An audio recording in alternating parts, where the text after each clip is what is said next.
before we get going here on learn more about the farm, just a quick safety announcement. Please don't text and run around the farm or drive or certainly fly your broomstick.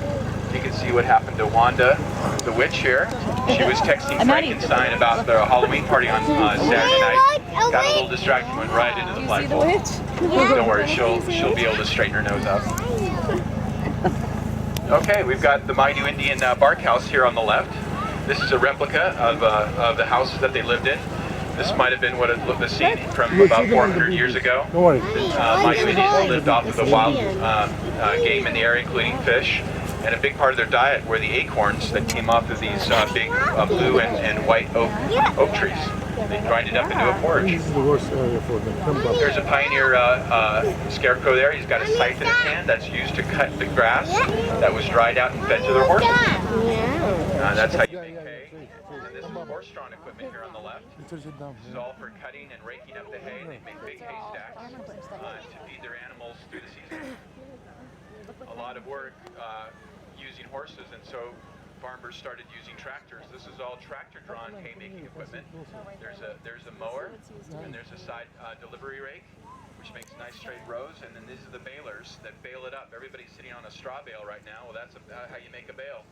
With those machines right there. Oh, look out. That was a close one. Oh, looks like we got Wanda's sister at the walnut tree here, and looking a little cranky this morning. Can you see her? Can you see her? Okay, out into the backfield. Yeah, it's all over here. This is where you'll see we've got our pumpkins. Sit on my Off leg. to the right.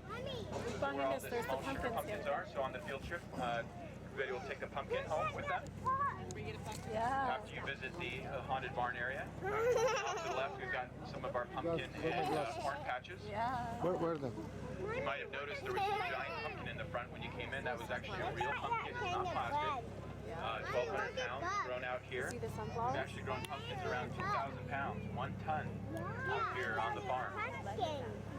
We plant our pumpkins in July, and if you take the pumpkin seed, you put it in the soil, you get the sun comes out, and you add water and keep the weeds away, you will get pumpkins.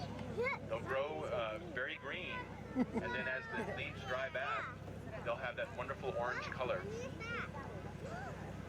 Yeah. So it's called a two-headed bell. Coming back on some more farm equipment here, off to the left. We've got a scarecrow walking behind some horse-drawn equipment. There's a plow and a harrow and a cultivator.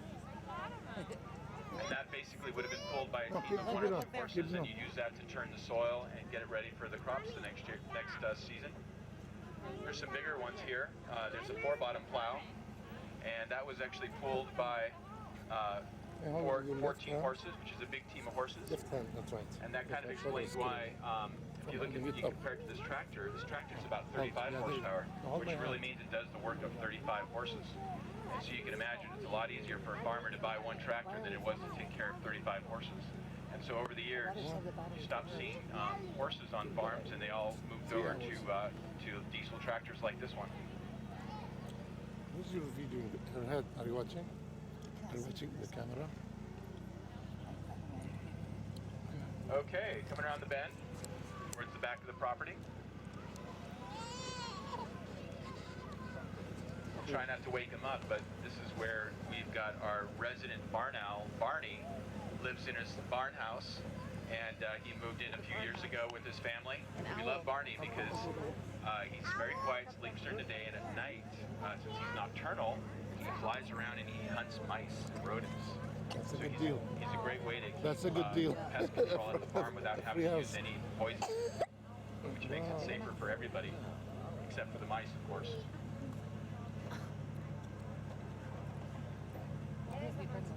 On our right here, we've got a corn patch. This is a silo corn. It grows really tall, and silage corn is actually typically fed to livestock, although it is edible. I'm sure you've had corn before because it's pretty much in everything, including soda pop and candy and bread and cereal and pastas. Pretty much the most common added food in the U.S. corn. On the left there is a hammer mill. That was an important piece of equipment on Pioneer Farms that's used to grind up the corn and make it into more of a cereal that the animals would eat. Look at your screen. And there's a bucksaw that was used to chop up firewood because, again, in the pioneer days, no electricity, no natural gas. So the farmers would use that to cut up their firewood so they could heat their houses and their meals. You can see anything? Okay, don't be good. Just enjoy your trip. Don't worry about it. Round the bend. Uh-oh, looks like we got a little zombie attack going on right now in front of the turkey barn. Zombie. Look out, Farmer Leonard. Don't worry though, he's tough, so he'll take care of that zombie. Fender bender on the right here. Looks like the professor ran into Farmer Fred and the Oliver. He's got good insurance. That thing looks like chocolate. Aren't they? Morning bath. Oh, and look, there's the pumpkin farm school in session. Oh my God. Teachers, of course, is an angel, but the kids are all, let's be honest, monsters. And there's Grandma going for her world record 3-barrel jump on my old Kawasaki. She's real. And off to the left here, we've got the haunted barn, tower slide, and corn maze, one of everybody's favorite parts of the farm. You're going to work your way back here after you visit with the animals. The corn maze is silo corn again. It's about 9 feet tall. Look at all the corn. And at the end of the corn maze, you just start on one end and it goes all the way through. There's a nice hay pyramid where you can climb up and actually have a great spot for a class photo. Okay, we're going to visit our animals now. Anybody know why did the cow cross the road? Why? Because she wanted to go to the movie.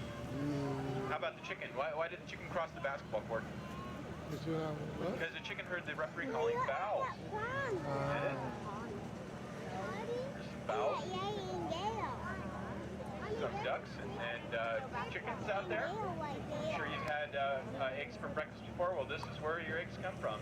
Not from the grocery, not just from the grocery store, but from the farm, where you got your chickens out there looking for food, and then they'll lay their eggs at night. And finally, we've got our friendly goats and sheep. They are safe to feed, but they can't feed the pigs. They don't know the difference between the little fingers and food. Okay, we're going to come up to a stop, and so please safely disembark and use the handrail to guide your steps.